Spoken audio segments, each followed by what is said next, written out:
All right, guys, are you ready for your next act? Yeah. Oh, yeah. She's absolutely fantastic. I've seen her perform a couple of times before, and it was brilliant. So start your round of applause one more time. There will be plenty more time.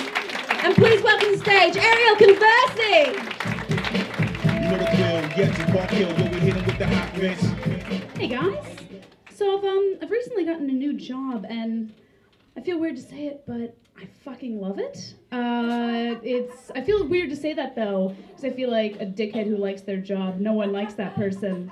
No one likes that person. But I figured it was a job that I'd just be putting up with a lot of bullshit because it's decent money, but it's fun and decent money. And I feel weird though because it's at I work at a strip club, is what I'm trying to say. Calm down, I'm done on the bar, not on a pole. But I'll take all of your assumptions as compliments. Yeah, so I'm working there and it's really great. I actually kind of really dig it. But I'm learning a lot because I clearly am the odd one out in that situation. But it's fun, it's really fun. And like the other day I heard the most horrific / amazing thing said between two people. I saw the scariest stripper that we have. And when I say that, keep in mind, my bar is owned and operated by a group of motorcycle enthusiasts? It's like the fucking Sons of Anarchy in there, it really is. It's terrifying. Don't worry though, they like me, they respect me, they call me Pumpkin. It's true, they really do. Who knows, keeping your tits put away gets you respected. I wish I would have known that in uni, it would have been a much different experience.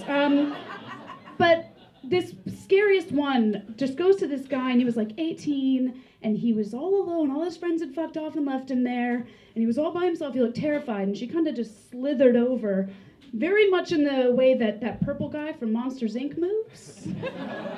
Very similar. And she just kind of put her leg on the arm of the chair. She kind of rocked her hips and just said, "What do you reckon? $50 to smell my fishy mutt?" The worst part is that he went with her, really. And ladies, what I'm saying is that we're doing it wrong. Being far too subtle. But and like the other day I split a cab home after work with one of the girls, and her name is Tabitha, and I don't know if that's her real name or if that's her stripper name, because she told me in the cab, but I'm afraid to ask her, because it's one of those names that could go either way. Like, she could be like, "Oh my God, I know, of course that's my real name, we're friends, what do you think?" Or she could go, "Of course that's my stripper name, that's not my real name, we're not friends, what are you thinking?" I couldn't handle that kind of rejection. I couldn't handle it, but we took a cab and I said missed that last night, Ryder, what a bummer. She goes, "Would have still taken a cab. My boyfriend would kill me if I ever took public transport." It's good to know that's your boyfriend's line. Public nudity? Why not? Public transport? Out of the question.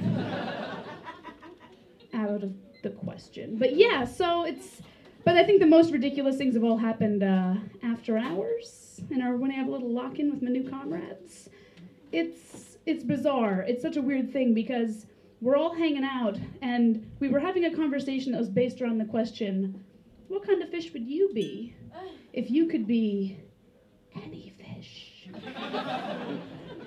I didn't bring this up. It's simply what we were talking about. And we're having this conversation, and after answers such as, "Oh yeah, a Nemo fish, a footy fish, one of those fuck-off big ones." After answers such as those, I said I'd be a shark. Why not, right? Sure. What happened next made me lose faith in humanity, even considering who I was with. Someone looked at me, the guy next to me, and just goes, "Idiot, sharks aren't fish." Has someone changed the rules? Have we redefined fish and not told me? Then another guy just goes, "Yeah, besides, you're obviously a dolphin." "You said I had to pick a fish." "Yeah, that's why I said dolphin." Great. Great, now I know where we are. I can steer the SS ignorance out of this fucking minefield. And I, at this point, had to explain to 6 adult human beings in a shut strip club at 6 a.m. that dolphins are not fish and sharks are not mammals. Are you listening to me? I had to simplify the concept. Gills use water and lungs use air. I had to take that down a notch because it was too much. It was too much, but I tried to find like a good comparison, something that would click. So I was like, well, you know when you take a fish, a thing with gills, and you hold it out of the water, and it dies? Yeah? Great. Then you take a thing with lungs, a mammal, like a dolphin or a person who owes you money from meth they never paid for. Oh yeah, like Jimmy the fish. Oh, not a real fish, not a real fish. Yeah, more like Jimmy the rat. No, still not a fish, and I don't want to hear this story. But you know how you take them and you hold them under the water, and they die? It was great. It was great. And I felt like Hillary Swank in Freedom Riders, and I could see light bulbs going off, and I felt so good. I had purpose. Until one guy just piped up and just said, yeah, but what about crocodiles?